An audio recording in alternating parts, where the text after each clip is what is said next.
Il est prévu que nous parlions ce soir de pouvoir créateur et conscience. Nous avons commencé par tourner notre conscience vers quelque chose d'essentiel, un espace différent de celui du mental qui nous accapare très souvent. Néanmoins, qu'importe à quel endroit est fixée notre attention, nous créons en permanence.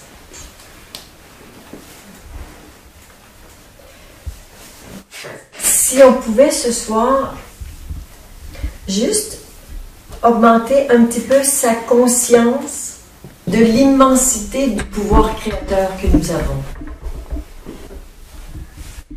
Il m'est donné de rencontrer soit des gens qui nient leur pouvoir créateur, souvent parce qu'ils en ont peur, et d'autres qui attribuent le pouvoir créateur à un ego surdimensionné. Il m'a semblé, dans ce que j'ai vécu ces dernières années, qui a été, et dont le livre « Créer sa vie » a été l'aboutissement, que c'est ni l'un ni l'autre, mais peut-être quelque chose un petit peu entre les deux. Il y a bien un acte de création que nous faisons en permanence. Mais ce n'est pas le petit ego qui crée.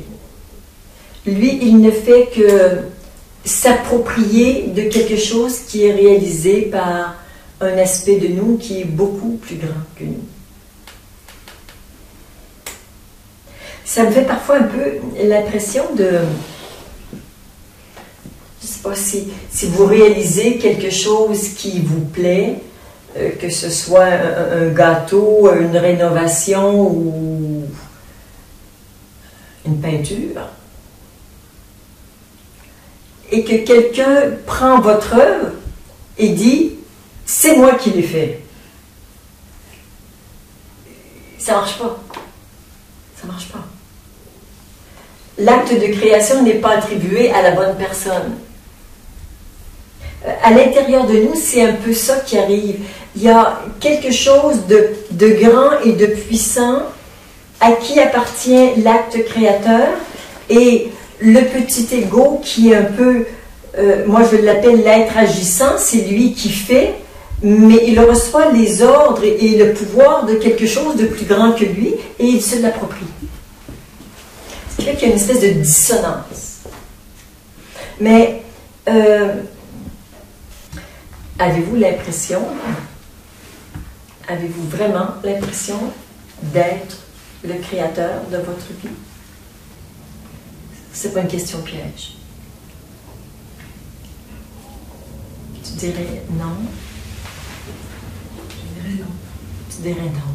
Et qui crée ta vie? Pas consciemment, en tout cas, c'est ce que je veux dire. Mais ça vient après, pendant, il y a personne. Ok. Parce que chez certaines personnes, je dirais l'intervention de l'ego se fait avant, il commence déjà à se gonfler avant de vouloir quelque chose. C'est parfois pendant et c'est parfois après. Bon, tu vois, avec l'observation, on arrive à le prendre en flagrant délit d'appropriation de plus en plus souvent et d'être capable d'enlever quelques voiles, quelques illusions à propos de qui crée sa vie. Et c'est vrai que quand on est, et la plupart des gens sont connectés à leur mental, et qu'on crée à partir de cet espace-là, on crée forcément à partir de ses peurs, de ses croyances, de toutes ses limitations, des mémoires qui nous disent que ça, n'essaie même pas, tu sais la dernière fois comment ça a été difficile et tout. Donc on crée à partir de ces idées. On fait de notre mieux. Et puis, quand on rate notre coup, on se dit, ben, je le savais, c'est toujours pareil. Il m'est apparu en effet que on crée à partir de ce qu'on porte en nous et qu'on est totalement, mais totalement responsable de tout ce que nous créons. Et même si on crée à partir de mémoires ou de conditionnements, notamment familiaux ou sociaux, qui nous ont été transmis, notre responsabilité, c'est de les transformer. Je sais que vous le savez et que vous êtes en train de faire ça. Si vous ne le saviez pas, vous ne seriez pas ici. Et en même temps, ce qu'on peut observer, c'est que plus on nettoie ses croyances, plus il y a de liberté à l'intérieur, plus on n'est plus obligé de faire comme ceci ou de dire cela, parce qu'il y a vraiment un choix. Il y a de l'espace à l'intérieur. Et un paramètre de plus en plus grand où tout est possible, et que là, je peux vraiment choisir de faire ce qui me plaît de faire et d'expérimenter ce que j'ai envie d'expérimenter.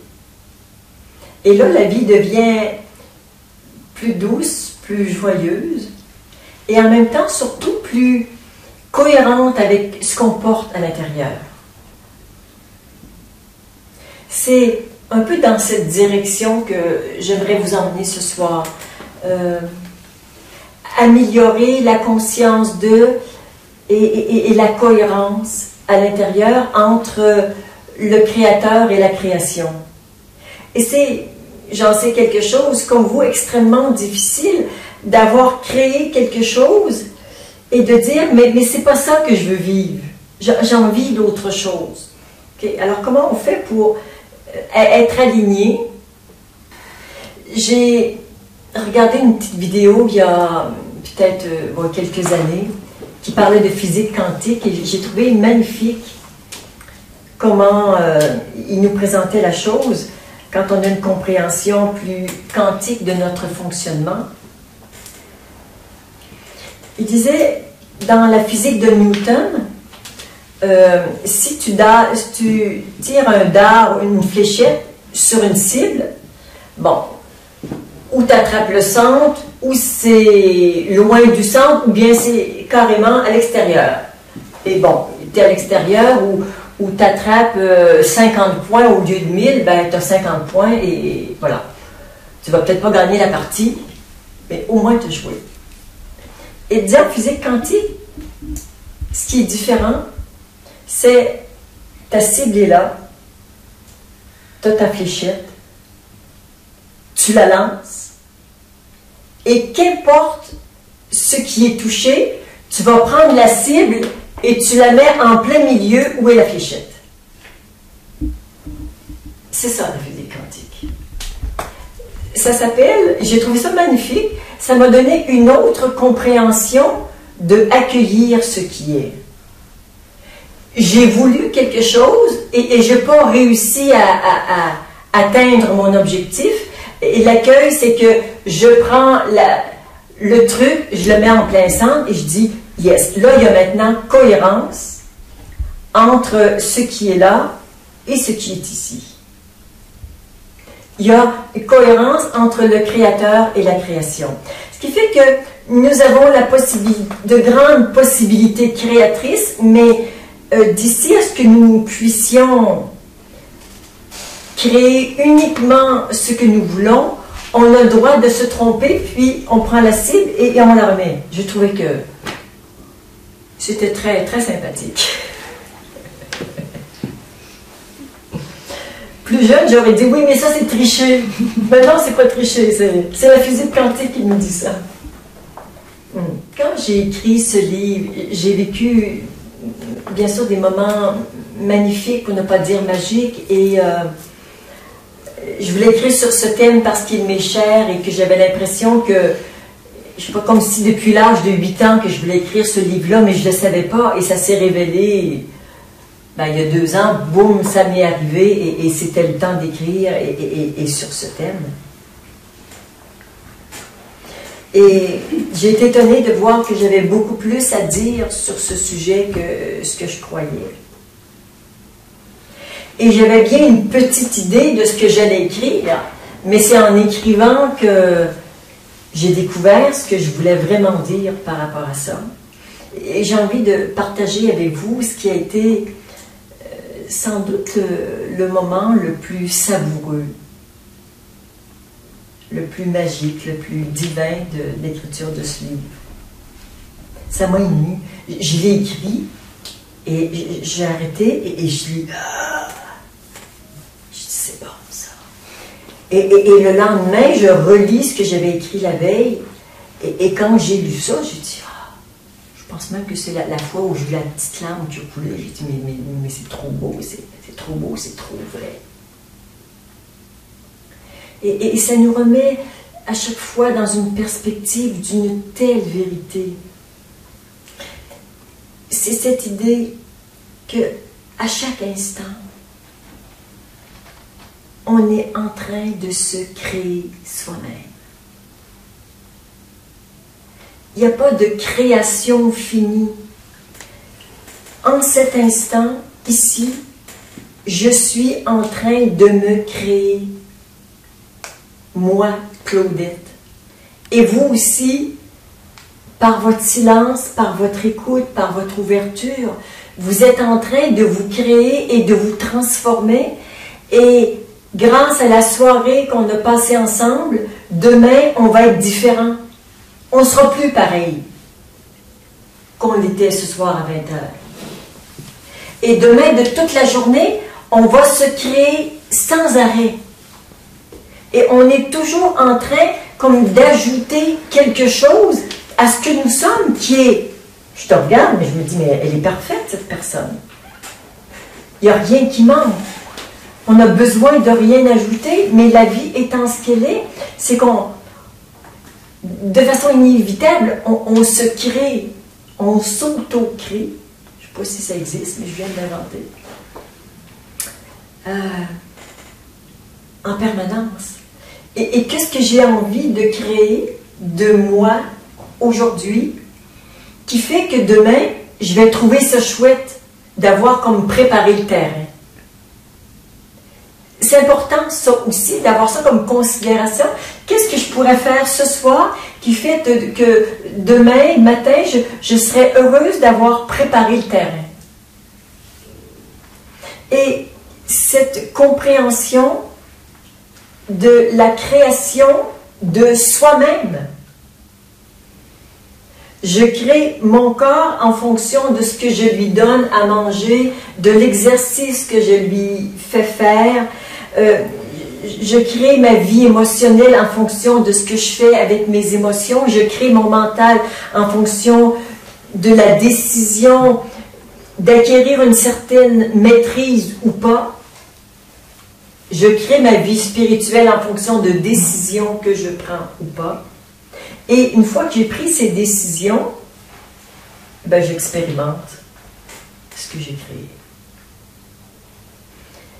Et ça est vrai à l'intérieur de soi, à chaque instant, sur tous les plans de soi. Et ce que j'ai trouvé extraordinairement beau également, je ne sais pas quelle est votre définition de Dieu. La mienne, elle n'a pas cessé de changer au fil des années.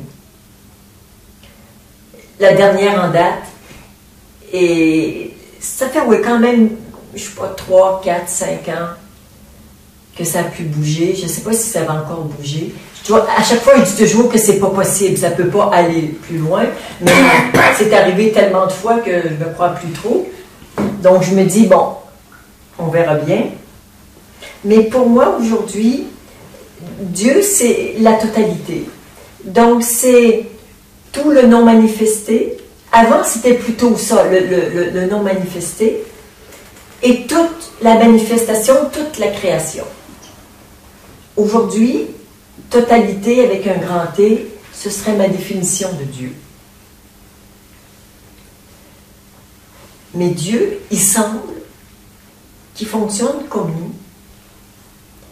C'est-à-dire qu'il n'est pas un produit fini, qu'il est en création de lui-même à chaque instant et à travers nous. C'est un peu comme un être humain est fait de entre 50 et 75 milliards de cellules. Ça fait quand même beaucoup d'êtres vivants, autonomes et divins.